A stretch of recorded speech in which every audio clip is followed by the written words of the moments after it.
Oh, when it came to that certain part in Fated Love where she just went down and her voice just kind of quivered and went back. The emotion. April 1961. Somewhere above the American Midwest, on a Delta flight coming home to Nashville, a 28-year-old woman signals to a stewardess and asks whether there is any writing paper on board. She is handed a few sheets of airline stationery. She puts the tray down, and for the rest of that flight, she writes out her own will by hand. She sets down who should raise her 2 children. She sets down what should happen to the things she owns. And she describes in detail the white Western dress she wants to be buried in. She is not ill. She is not in any danger that anybody around her can see. She has a small daughter at home and a baby boy 3 months old. She is a member of the Grand Ole Opry, and she is about to record the song that will become the most played record in the history of the American jukebox. She has 2 years to live. Her name is Virginia Patterson Hensley. The world knows her as Patsy Cline, and almost nothing the world knows about her is the whole truth. Here is the voice everybody remembers. Warm, wounded, unbearably feminine. A woman coming apart in 3 minutes and letting you hear every second of it, falling to pieces, crazy for feeling so lonely, the great broken heart of American music. And here is the woman who made that sound. She was tough. She was profane in a way that shocked people who had only heard the records. She swore, she smoked, she told dirty jokes, and she was the first woman in Nashville to walk into an office and argue about her own money. She went through a windshield at 28 and told the ambulance crew to take the other car first. She paid another woman's rent out of an account that could not really stand it. So, what actually happened to a girl in Winchester, Virginia, that built a voice like that? Why did the biggest female star in country music spend 4 years being paid roughly half what everybody around her was earning? And what did she know from September 1962 onward that she told 3 of her closest friends and that not one of them believed? If that voice was ever coming out of a radio in your kitchen, a tap on the like button puts her in front of somebody else who remembers it. It starts in a rented house, one of 19. She was born Virginia Patterson Hensley on the 8th of September 1932 in Winchester, Virginia, at the top end of the Shenandoah Valley. Everybody called her Ginny. Her father was Samuel Hensley, a blacksmith and a working man of no fixed prospects, and her mother was Hilda, who had married him at 16. And the single most useful fact about that childhood is a number: 19. The Hensley family moved 19 times before Ginny finished growing up. 19 houses, 19 sets of neighbors, 19 towns and streets and schools all across Virginia through the 1930s and into the 1940s, always chasing work that never quite held long enough to stay. That was the Depression. And then it was the war. And the Hensleys were exactly the kind of family both of those things happened to hardest. Sam Hensley took work where there was work. When it ran out, they packed. There is no version of that childhood in which a child gets to belong anywhere. You do not build friendships across 19 addresses. You do not accumulate a place or a routine or a single one of the ordinary certainties that most people are handed for nothing and never think about again. What you build instead is a very fast read on strangers and a hard practical understanding of exactly what a household costs to keep running because you have watched it fail to run 19 times. And then, at 13 years old in about 1945, she nearly died. It began as a throat infection, and it turned into rheumatic fever. And rheumatic fever in the 1940s was not what a modern listener will assume. There were no antibiotics available to most families for it. It attacks the heart. It killed children routinely, and the ones it did not kill it frequently left with damaged hearts for the rest of their lives. It put her in hospital, and it kept her there. And by her own later account, she was in genuine danger of dying. What she said afterward is the first extraordinary thing in this story. She said that when the fever finally broke, her voice had changed, that it came back deeper and fuller, and with a power in it that had not been there before. Doctors have been arguing about that claim for 60 years, and it does not particularly matter whether the illness caused it. What matters is that Ginny Hensley believed it did, and that she came out of that hospital bed as a 13-year-old with a full-grown instrument in her throat, and absolutely no idea what to do with it. That is the first thing the audience never knew. The sound people spent decades calling effortless was not effortless. And it was not a gift handed to a pretty girl in a small town. That voice arrived attached to a fever that nearly killed a child, in a family that had moved 19 times, and by the time anybody outside Winchester heard it, the girl carrying it had already been through more than most people manage in a lifetime. Everything you can hear in a Patsy Cline record was in place before she was 15 years old. And there is a second half to that, which is the part nobody says out loud. The reason the wounded quality in that voice is so convincing is that it was not a performance decision arrived at in a studio in 1961. It was the residue of an actual life, laid down between 1932 and 1948 by a child who had already been ill enough to die and poor enough to work, which is the age she was in 1947 when her father walked out. Sam Hensley left the family that year. He did not leave money behind, and he did not leave a plan, and what he left was a wife, 3 children, and no income in a rented house in Winchester. Ginny quit school. She was 15 years old. She went out and got work, and she kept working because the alternative was that her mother and her younger brother and sister did not eat. She worked the counter at a drugstore on Loudon Street in Winchester, serving people who would later claim they always knew. She worked in a poultry plant. That is exactly the job it sounds like. It is one of the hardest and least pleasant kinds of work available in a small American town, and nobody does it by choice. She did whatever there was in a town of a few thousand people in 1948 for the wages a 15-year-old girl with no education could command, which is to say almost nothing at all, and she handed it over because the household ran on it, and she sang at night. That is the arithmetic of her adolescence. Days on the counter or in the plant, nights in whatever room in Winchester would let a teenage girl get up and sing, in whichever local band would have her, working towards a thing that nobody in her family, her town, or her state had any reason to believe was possible. Now hold on to something for later. There is nothing in that account that is unusual for a poor family in Virginia in 1948. What is unusual is what she did with it. She did not become bitter about money, and she did not become careful with it. She became, for the whole of the rest of her life, the softest touch in Nashville. We will come back to that. She kept that up for years, through 1948, through 1949, into the early 1950s, working days and singing nights in a valley where nobody had ever gone anywhere. By her late teens, she was performing regionally with local band leaders, on radio spots and at dances and fairs across Virginia and Maryland and West Virginia,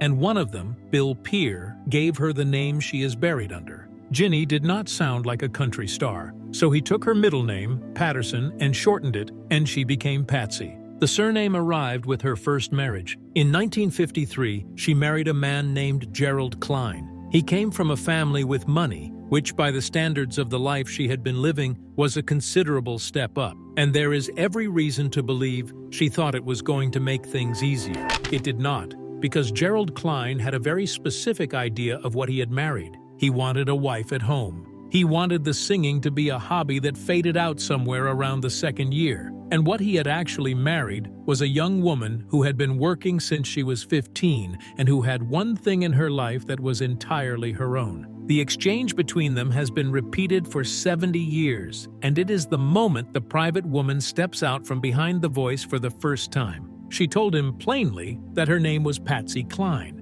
and that he was not to forget it. They divorced in 1957 after 4 years. She kept the name. Think about that decision for a moment, because it is the first purely commercial choice she is on record as making. The marriage had failed, the man had tried to shut down the only thing she cared about, and she looked at the situation and concluded that Patsy Cline was worth more as a name on a poster than her own was. So she kept his surname and left him behind it. That same year, everything changed in a single evening. On the 28th of January, 1957, Patsy Cline appeared on a national television program called Arthur Godfrey's Talent Scouts and sang a song she had not wanted to record. She thought Walkin' After Midnight was a pop song. She thought it was wrong for her. She wanted to sing something else entirely, and she was overruled, and she went out and sang it anyway in front of a national audience. She won the show. The record went to number 2 on the country chart and crossed into the Pop Top 20, And the girl who had been working a poultry line in Winchester less than a decade earlier was, in a single evening in January 1957, a name in every household with a television in it. And here is where the story is supposed to take off, and it does not. What followed was 4 years of essentially nothing. 4 years with no follow-up hit. 4 years of touring, of package shows, of driving to dates that paid badly. 4 years in which the woman who had won Arthur Godfrey's program in January 1957 could not get a second record to chart. That would be difficult enough. What makes it worth a video is what was happening to her money at the same time. Patsy Cline was being paid, by the accounts that survive, roughly half of what the standard rate should have been. She knew it. That is the part that matters. She was not a naive girl who did not understand the paperwork. She understood exactly what was being done to her, and she kept turning up because the alternative was going back to Winchester. By the end of that stretch, around 1960, she was broke in the ordinary, unglamorous way that people are actually broke. Not dramatically, not in a way anybody writes songs about, just steadily short. She was living in a rented place with a small child, and she was expecting the finance company to come and take the refrigerator. A woman with a national television win and a hit record was waiting for somebody to repossess her fridge.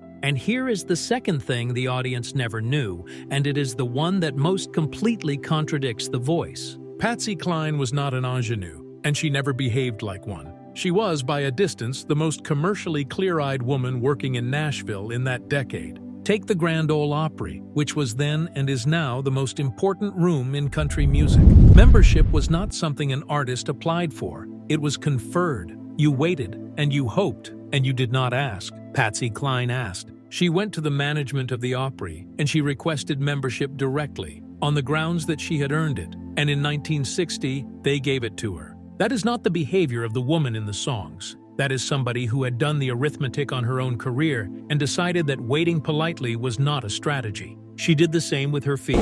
She argued. She pushed. She made herself, in the language of that industry in 1960, difficult. A word applied then almost exclusively to women who wanted to be paid what the men on the same bill were getting. And she did it without leverage. That is what makes it remarkable rather than merely admirable. In 1960, a female country singer who made trouble could be replaced by lunchtime, and everybody in every one of those offices knew it, and she went in anyway. The wounded voice was real. Every note of it was real. It was also a product. She built it deliberately. She knew exactly what it was worth. And she went into offices in Nashville between 1957 and 1962 and sold it at a price she had negotiated herself in a town that was not remotely set up to let her. In 1957, she married again. Charlie Dick was a linotype operator from Winchester, and by every account he was charming, and by every account the marriage was volatile from close to the beginning. This channel is going to state the record once, plainly, and then move on, because both of their children are living, and this is not that kind of video. The marriage was documented as violent. Letters written by Patsy Cline in the last weeks of her life indicate that she had decided to ask for a divorce. Charlie Dick died in 2015, and he spent much of his later life keeping her memory in front of the public. And both of those things are true at the same time, and neither one cancels the other. Their daughter Julie was born in 1958.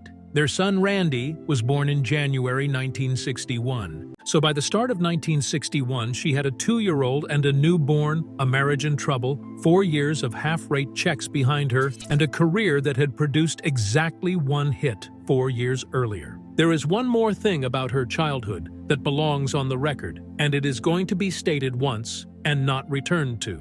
In later years, Patsy Cline said that her father had abused her as a child. That account is carried on the Country Music Hall of Fame's own biography of her, sourced to her, and it is not gossip. It will not be elaborated on here because she did not build a story out of it, and neither will this video. By the beginning of 1961, she was 28 years old. She had a hit from 4 years earlier, an Opry membership she had gone and asked for, 2 small children, a difficult marriage, and a bank balance that could not survive a bad month. And in April 1961, on an airplane, she asked a stewardess for a piece of paper. That is the scene this video opened with, and it belongs here, in its proper place in her life, because the order of what happened next matters more than almost anything else in her story. She wrote out her will in the air, by hand, on airline stationery. She named who she wanted to raise Julie and Randy. She dealt with her belonging, and she described the dress, white, Western, the one she wanted to be buried in.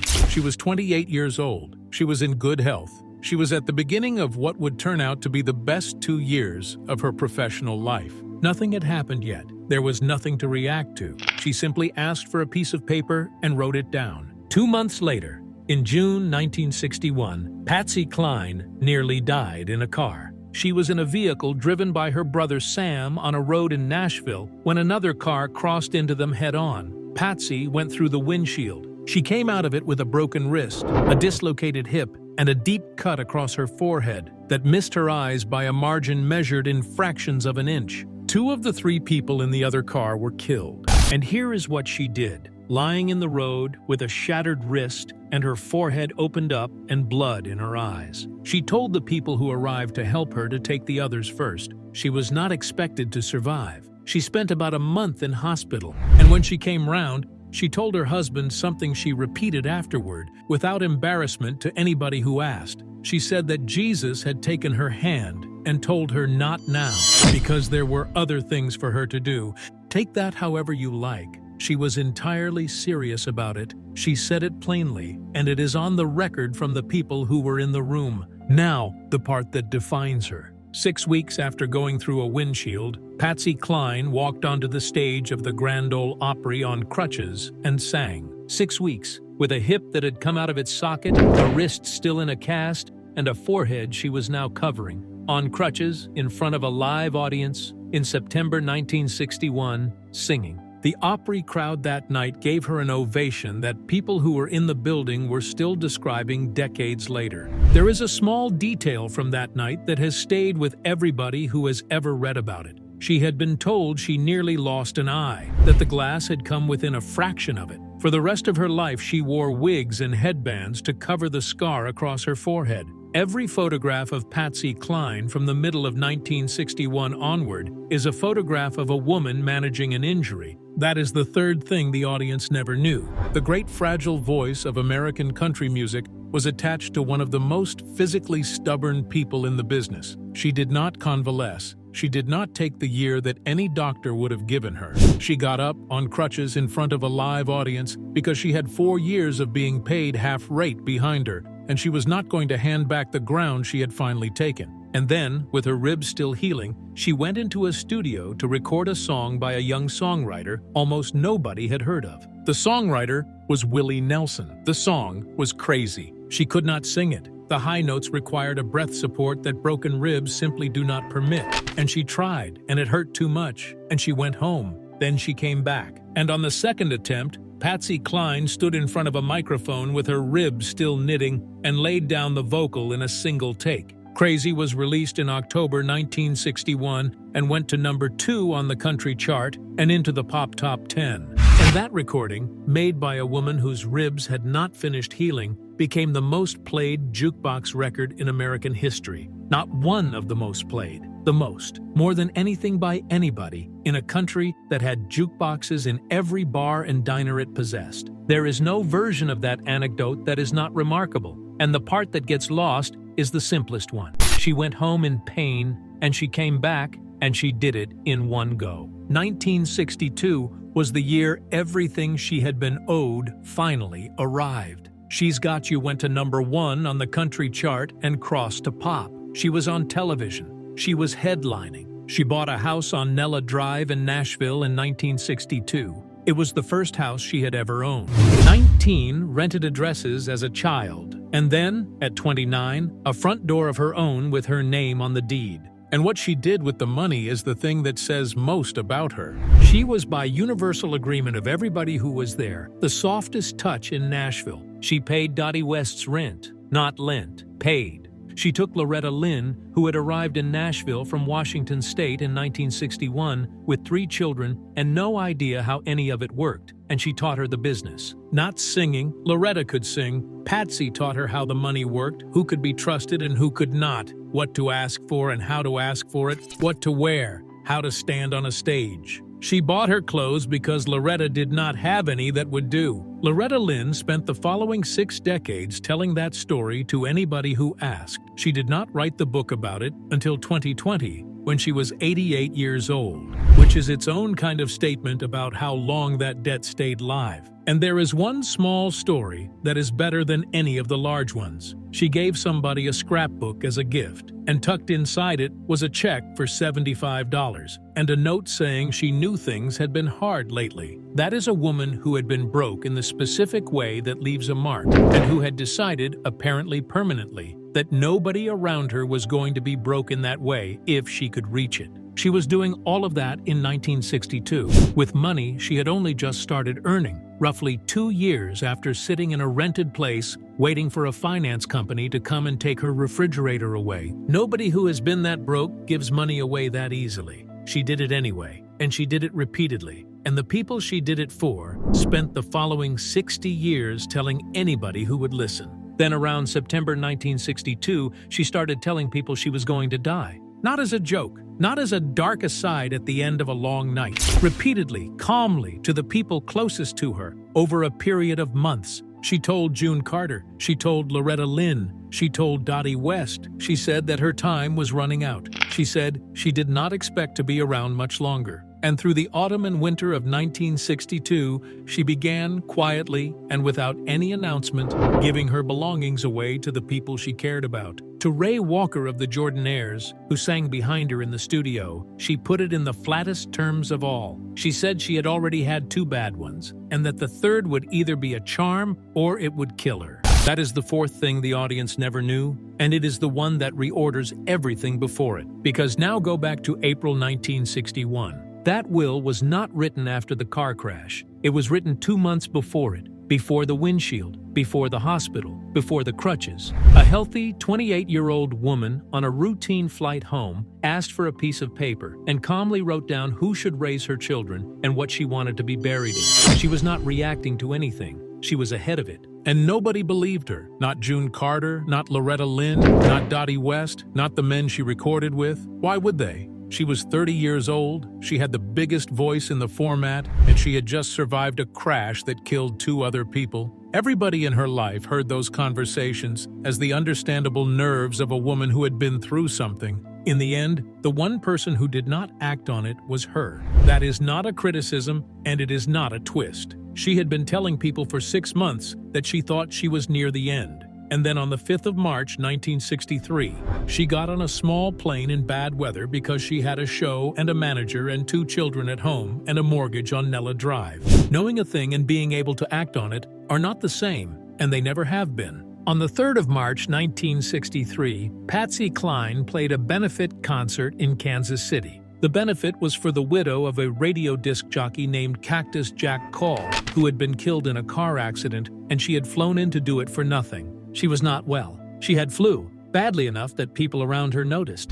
She did 3 shows that day anyway, for nothing, for a widow she had never met. And by the account of essentially everybody who was in that building, the last of the 3 was the finest singing anybody present had ever heard her do. That was the final public performance of Patsy Cline's life. The next day, the weather closed in, and the plane could not leave. Dottie West was there, driving home to Nashville, and she offered Patsy a seat in the car. Patsy said no. She told Dottie West that when it was her time, it was her time, and she stayed and waited for the sky to clear. On the 5th of March, 1963, in the late afternoon, the weather lifted enough to fly. The aircraft was a small private plane. Her manager, Randy Hughes, was at the controls. On board with her were 2 other Grand Ole Opry performers, Cowboy Copas and Hawkshaw Hawkins. They took off for Nashville in the early evening of the 5th of March, 1963. At about 20 past 6 in the evening, 90 miles short of home, the plane came down in woods outside Camden, Tennessee. Everyone aboard was killed. Patsy Cline was 30 years old. The last thing she had said about it, to a friend who had offered her a safer way home, was that when it was her time, it was her time. She was buried at Shenandoah Memorial Park in Winchester, Virginia, in the town she had grown up moving around, 3 miles from where she was born. They buried her in the white Western dress. So here is the honest summary, and it is not the one the title of this video implies. There were no scandals, no arrests, no disgrace, no fall. Nothing in a 30-year life and a 6-year career that ever put Patsy Cline in a newspaper for anything except her work, her generosity, and her death. The double life was not a secret vice. It was the distance between a voice and the woman operating it. America was handed 3 minutes at a time of a woman coming apart. What it never saw was the one who had been working since she was 15 to keep her mother's household fed, who asked the Grand Ole Opry for membership instead of waiting to be offered it, who argued about her own fee in a decade when women did not, who told an ambulance crew to take the other car first, who came back to a microphone with broken ribs and did it in one take, who paid another singer's rent and taught a third one the business and hid a check inside a scrapbook so the person opening it would not have to ask, and who had already written down on a piece of airline stationery exactly what she wanted to be wearing. There is a footnote to that will, and it is the last hard fact in this story, because she had written it by hand, on a plane, with no witnesses and no lawyer. It was not legally valid. Her estate passed to her husband rather than to her mother, which is not what the document said. The one piece of paper she had prepared for this was the one thing that did not hold. But 2 of the women in this video did something about the rest of it. At Shenandoah Memorial Park in Winchester, there is a bell tower put up in her memory, paid for with help from Loretta Lynn and Dottie West, the singer she taught the business to and the friend whose rent she paid. It plays hymns every day at 6 o'clock in the evening. 6 o'clock, the hour her plane came down. She has been gone since 1963. She recorded for about 6 years in total. In 1973, 10 years after the plane came down, she became the first woman ever inducted into the Country Music Hall of Fame as a solo artist. Crazy is still, more than 60 years later, the most played record in the history of the jukebox. Sweet Dreams, Walkin' After Midnight, She's Got You and I Fall to Pieces have never left the air. Every female country singer who came after her worked in a business she had already argued with. And every evening, in a cemetery in the Shenandoah Valley, in the town where a girl called Ginny Hensley moved house 19 times and left school at 15 to go and work in a poultry plant, the bells go off at 6. They have been doing it for decades. They will be doing it tonight.